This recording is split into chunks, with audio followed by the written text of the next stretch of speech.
Thanks, Vinod. Yes, deep water, or how to bring TensorFlow into H2O. Not just TensorFlow, but other tools as well, GPU tools, state-of-the-art deep learning. But first, I'll give a brief introduction on deep learning itself, artificial intelligence, computer science, machine learning. This is how it all fits together. Deep learning is kind of the hottest core right now of machine learning, which itself is a piece of artificial intelligence. It's a required piece to do artificial intelligence. You need machine learning.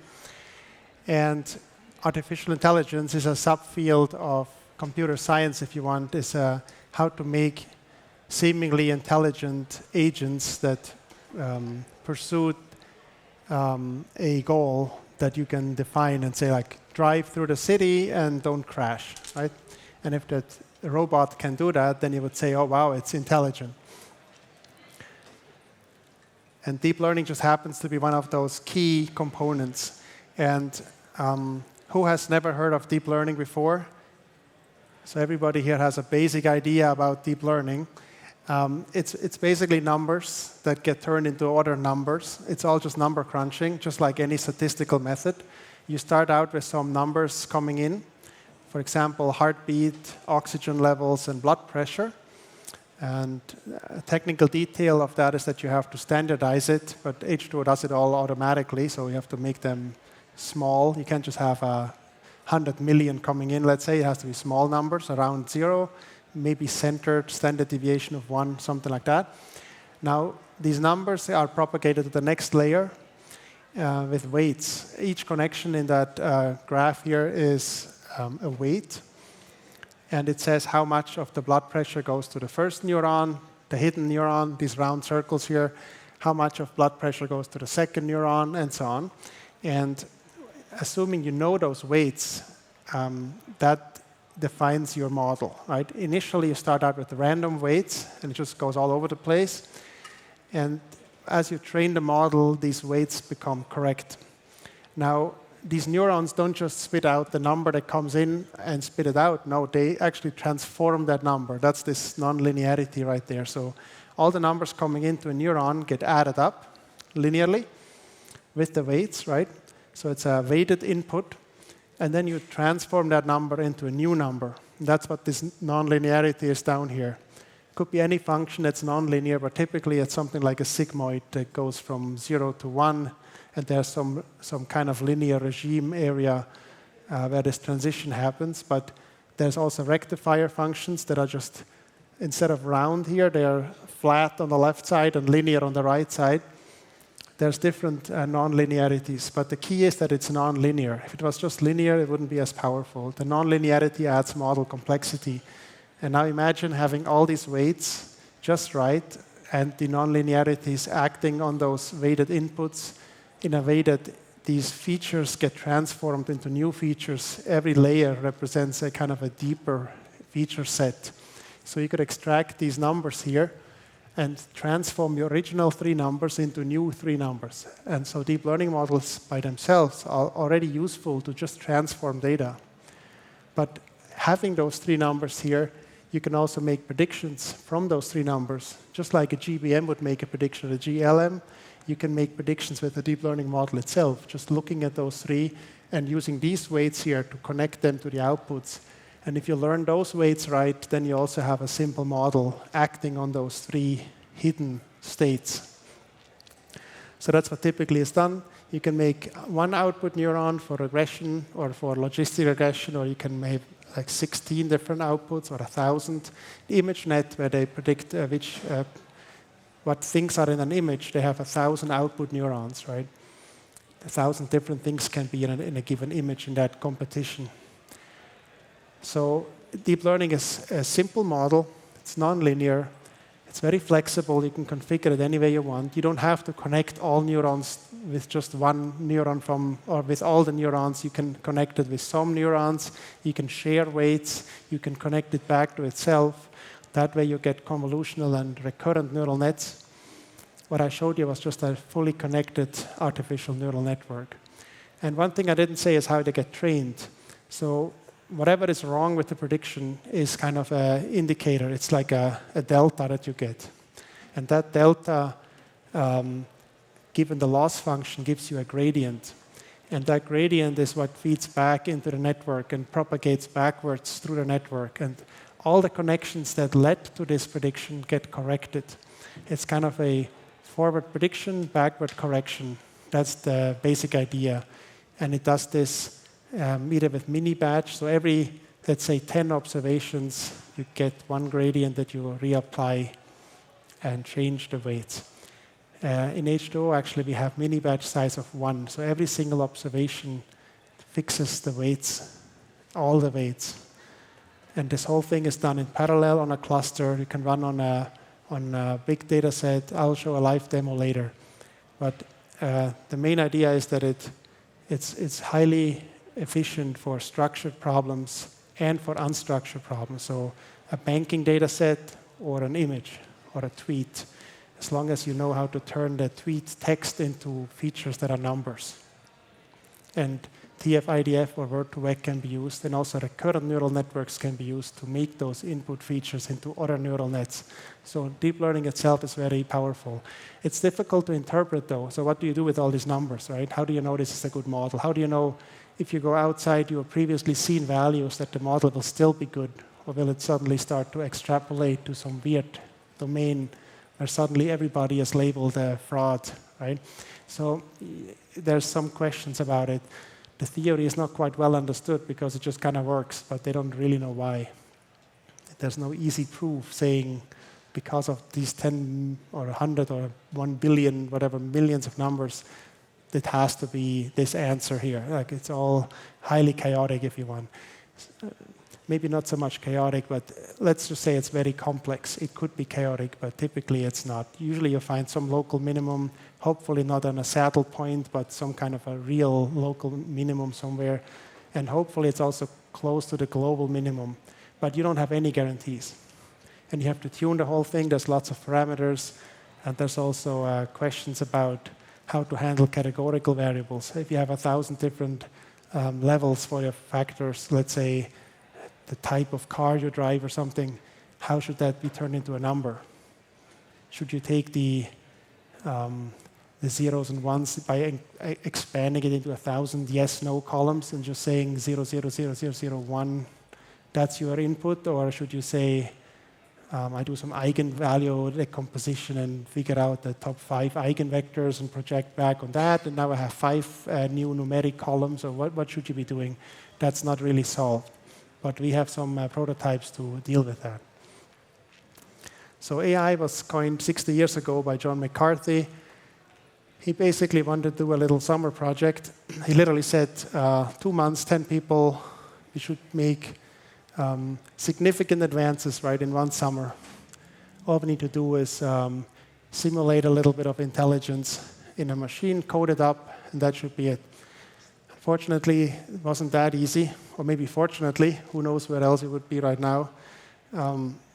It takes longer than you think. However, lots of achievements have been made in the recent years, the last 20 years especially, after the AI winter was over. So Kasparov was beaten in chess, and he said, nobody will ever beat me, no machine, no human, nobody, especially not a computer, right? Because computers are stupid. But it turned out that brute force can actually beat humans, and that was the first display. So you had 13 custom IBM chips. They pre-computed 60 billion moves in 3 minutes, the allowed time between moves. And they picked the best option out of those 60 billion, and you're done, right? And apparently that was enough to beat the best human. I mentioned the self-driving car earlier. As long as you have a camera that somehow makes that image into some digital representation that you can mine off with a computer, and you can say, okay, here's something big in front of me, I need to avoid it. That's basically all you need to do. Of course, you want to be a little smarter about the vectors of your speed and when you should brake or not and all that kind of stuff, but logically speaking, it's just signal processing at scale. If you have 7 Pentium computers and sensors and lasers and cameras and whatever, it's all just numeric inputs, right? Once you have enough numeric inputs, you can mine them off and predict what to do next. That task was done by Stanford, and that lab was actually established by McCarthy in the early 60s. So his dream came true. The Jeopardy win was pretty impressive. If you haven't seen this video, you should check it out. These humans are really good at answering questions. Within a split second, they can give you the right answer for pretty much any question.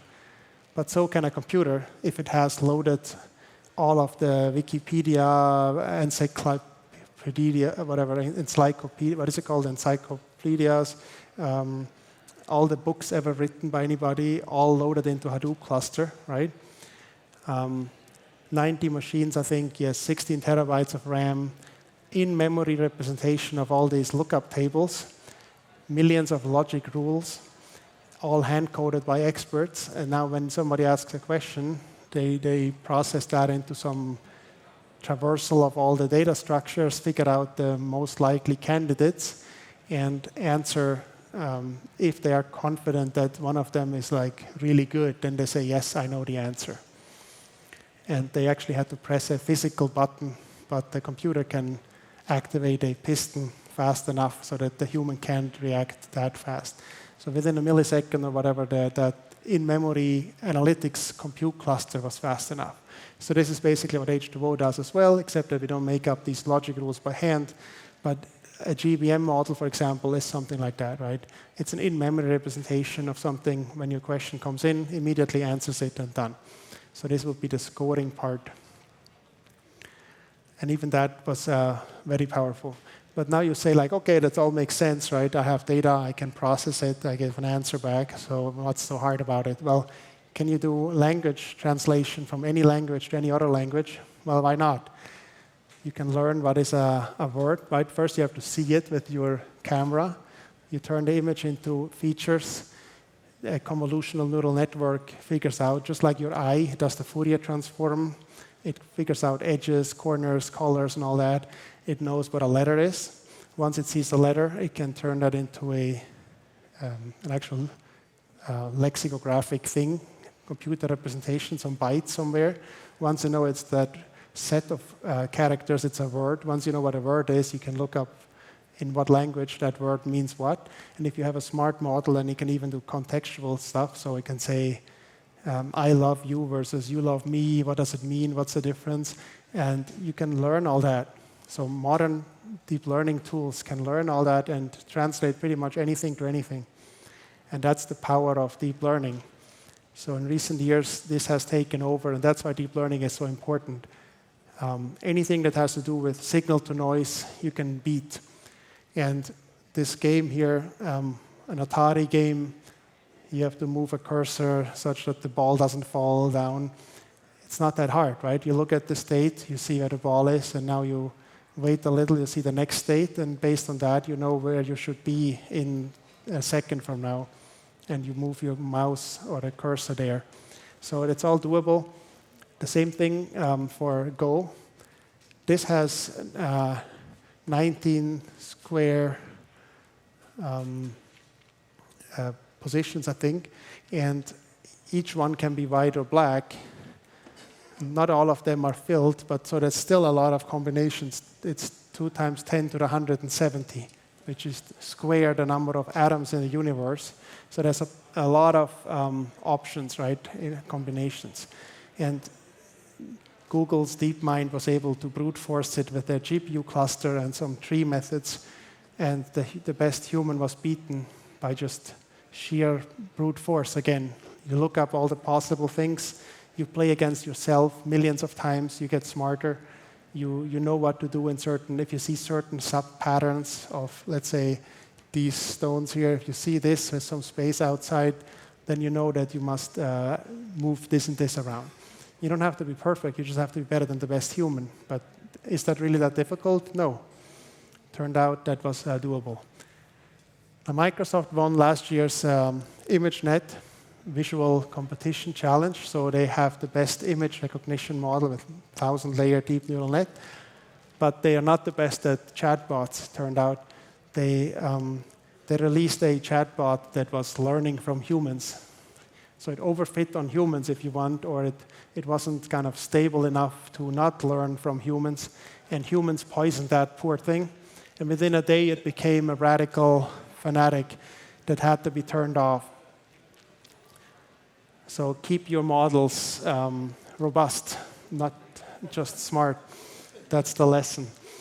But if you do this right, you have a lot of upside, right? If in the old days you would have an Excel table, you would do some math, and you would be the smart guy with a laptop or a desktop, even before the laptops. Nowadays you have sensors everywhere. You have IoT devices.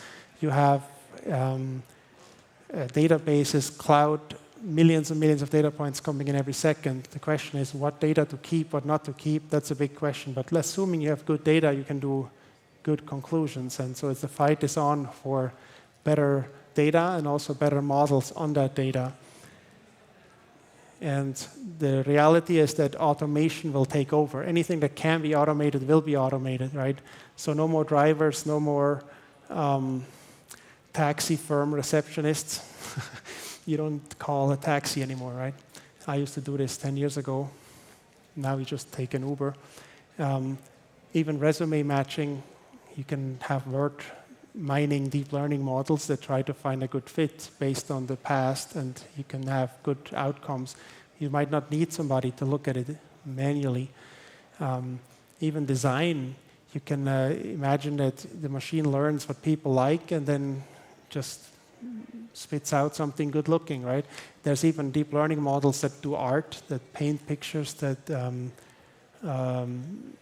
come up with music. You can have ideas that there's a lot of stuff out there that can be replaced. However, it's not that much fun for deep learning to eat pizza or go bowling or something. So deep learning robots won't do that kind of stuff. So we humans will still have time to play and have fun, but maybe we won't have to do anything else.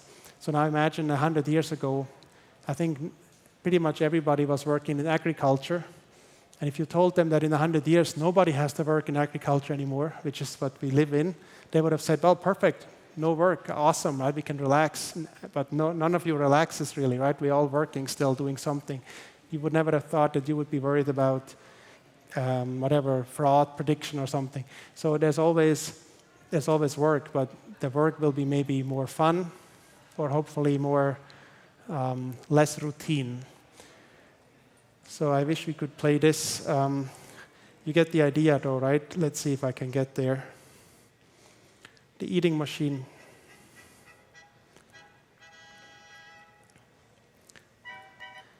I'll fast forward a little bit. So this poor Charlie Chaplin has to test some eating machine.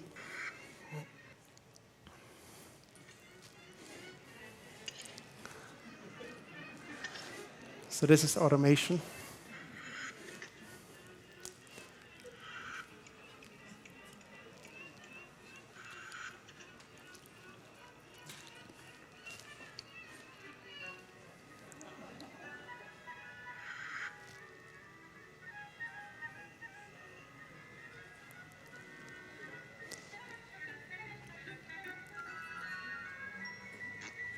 So deep learning might not be eating our lunch, but it might make us eat our lunch, yeah.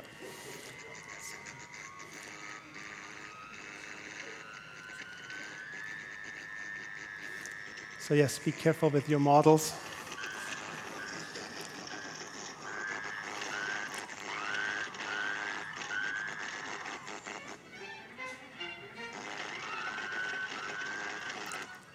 This was 1936, so 80 years ago. You get the idea. It's 4.5 minutes, so check it out. Charlie Chaplin eating machine.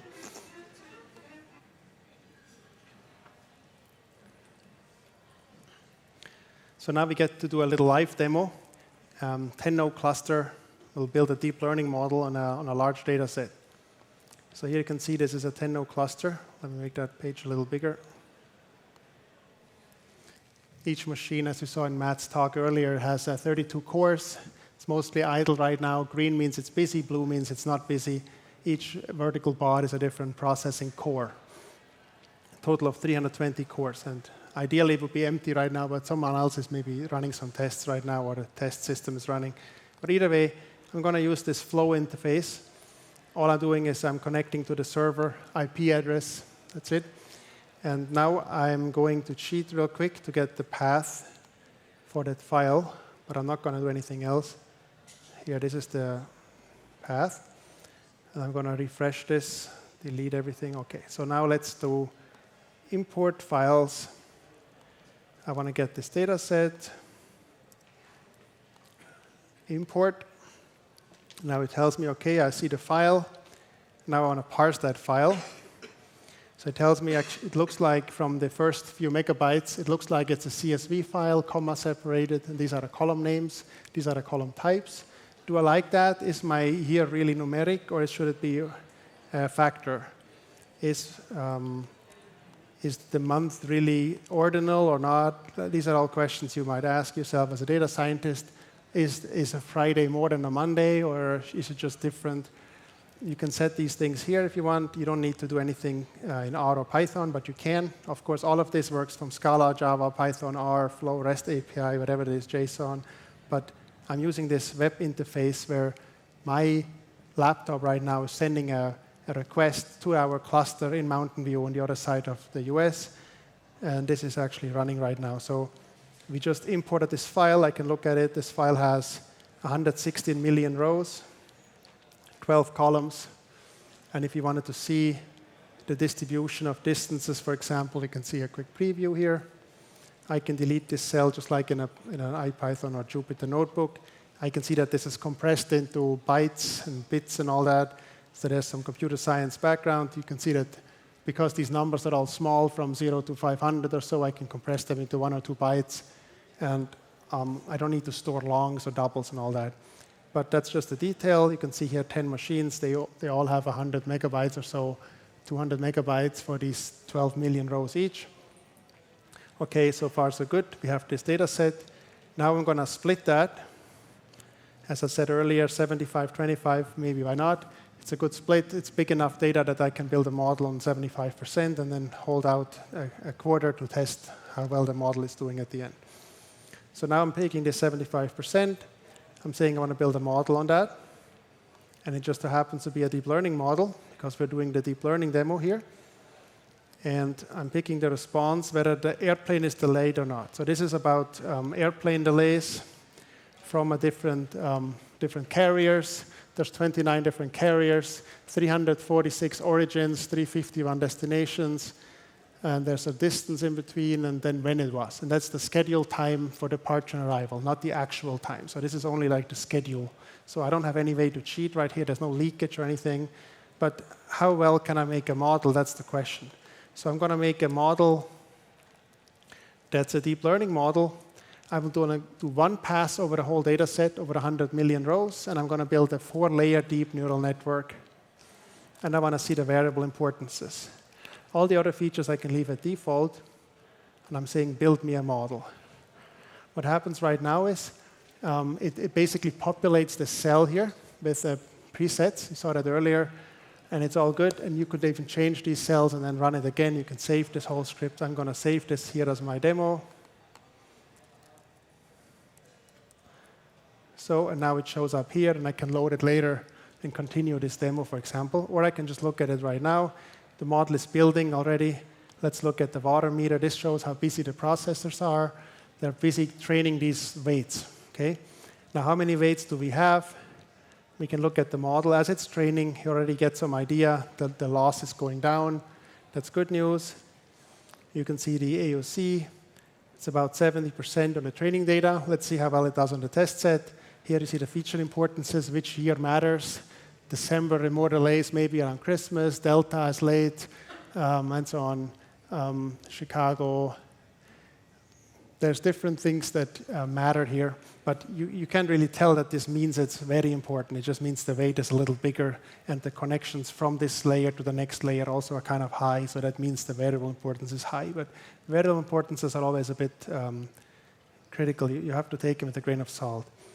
And you see here there's 17,000 weights connecting these 800 inputs. The origin destinations get expanded, and then a bunch of layers, and then the 2 output neurons. So that now tells you that it's basically a reasonable model, and we can wait until it's done, which by now it is done. So we can reload the cell and see what's the final AUC. It will say here, OK, it converged 1 epoch. AUC is 70. Now let's do a prediction. AUC more is better, right? 1 is the highest it could be. 0.5 is the lowest. Now I'm predicting on the test set. And again, it's using all the cores to pass over the test set, to split the 25%, make a prediction. So now we should see what the prediction is. It shows us here AUC of 7 as well. So 70 is not the best AUC, but it's not bad for only knowing which airline and which destination, origin, and so on. It's as well as you can do. If you build a GBM on this, it's not better at all. You have to do a good job to get a better model than this. So deep learning is fast, it's easy to use, and you can see that I can even get the POJO here. This is the Java code from this deep learning model ready to be taken into production, right? This has all the Java logic. So that's easy, it's powerful. It would be a shame not to be used. You can see the GLM model, regular GLM model has only a 65 AUC. I didn't show that, but this is within 1 minute or so, you get a deep learning model on 100 million rows. So the community likes deep learning. It's easy to use. These are Kaggle winners, so first, second place. There's other users all over the world. Everybody likes it because it's easy to use, right? You can click and you suddenly get a model. It's distributed. You can do it from Spark. You can do it from R, from Python. This is a third place Kaggle submission that used H2O deep learning. You see all the features here, input dropout, adaptive learning rates, momentum, a dropout in the hidden layers. So good use cases. So check out the booklets. And now to the real fun part, which is TensorFlow and the future of H2O deep learning. So you can see that the KD Nuggets poll was checking out recently that Spark and H2O are the big open source machine learning platforms or big data tools, Spark being more the latter, H2O being more of the former. And our deep learning interview was featured there. It was nice. And you can tell that H2O and TensorFlow are very popular looking at the last year's usage data. So that's from the KD Nuggets poll. Now the hope would be that we can combine the two, right? That we can make it user-friendly, but at the same time powerful. So there is a quick demo that we uploaded. This is a YouTube video that I narrate for 23 minutes. So if you feel interested in how this might work, you can check this out. It's on our website. It's also on GitHub. If you don't find it, send us an email. We'll let you know. It's basically about TensorFlow and deep learning. So Google H2O TensorFlow deep learning demo. I hope you can find this. What it does is it takes Spark, TensorFlow, Python, H2O, and puts it all together. And you can then run models in TensorFlow. You can get the weights back from TensorFlow into H2O to make an H2O model, which then has a POJO that you can take into production, right? So this is a way to let the GPU and TensorFlow do the hard work, which is the training. GPUs, the graphic cards, are much faster than CPUs. So if you have like a GPU cluster, or if you have one box that's really powerful with a GPU in it, then you can train faster than with H2O. And you can still use the models in H2O in a production environment because you can initialize the H2O model with the weights and biases learned from TensorFlow. So it's just a simple mapping of numbers. So as I mentioned earlier today, this will be enterprise deep learning for businesses, right? For future businesses, the businesses that want to transform themselves, that want to use images and tweets and all kinds of information, not just an Excel file. So if you have all that data and you see all these papers coming out that talk about cool stuff with deep learning, then why can't you just download that model, the TensorFlow model, and say to H2O, hey, please run it? Well, there's no reason why not. That's why we're doing it, right? We really want to help you use deep learning in an efficient way where you don't have to be the super geek or expert to compile GPU code and know how to twiddle with all the JSON configuration files and so on. So the goal of H2O deep water is to make it easy. That you can say, I want to load an inception model, let's say for ImageNet, 100 layers deep from Google, the best state-of-the-art model. And now I want to cut off the end and make it 6 output neurons for my 6-class problem. And I'm going to just reuse those features that are learned by that model with a week of training. And I'm just going to slightly manipulate that model to make me predictions for my 6-class problem. And you can do this with one button. And these are the people working on this right now. Fabrizio joined us today. He's going to work on TensorFlow. Cyprian was actually at H2O before, and he's a cafe expert. And KK is the expert of MXNet. He's already done some cool prototypes. And there's a repository on GitHub called Deepwater, which has examples. And I can actually show you a quick sneak preview. So does anybody know what's this? Oh, sorry, it's some puppy, right? Some dog or something. Now, nobody knows the actual name of that dog. It's a Pembroke Welsh Corgi.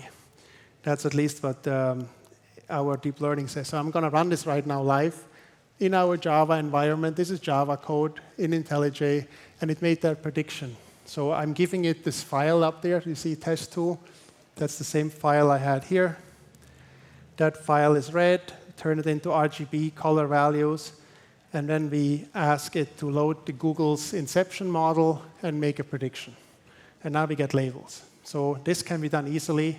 From Java, we call C++, that calls a GPU to make predictions. In this case, it's calling the CPU, but we could easily call the GPU. It's the same logic inside of the C++ code. It's just a question of what libraries are linked or not. So basically, that's it. It's easy to use, and we'll make that available to the REST endpoints, which means it's available in Python, R, Flow, Scala, whatever. Java will have it. Everybody will have it. So the goal is really to make it easy to use these things, and there's no reason why we don't have it. It's just this is the first time we're going outside of Java, basically. Before, we had everything in one jar. It was all Java code, and now we're stepping into the mess of dealing with C++ and GPUs, but it's well worth it. If you do this right, you can get tremendous value out of your data, and we'll do all the hard part for you. So I think with that, I'll be able to say thank you, and hopefully you'll join us tomorrow for the deep learning afternoon, where we have much more on deep learning. Each one of those will present something tomorrow, and we'll have a panel discussion as well. So thank you.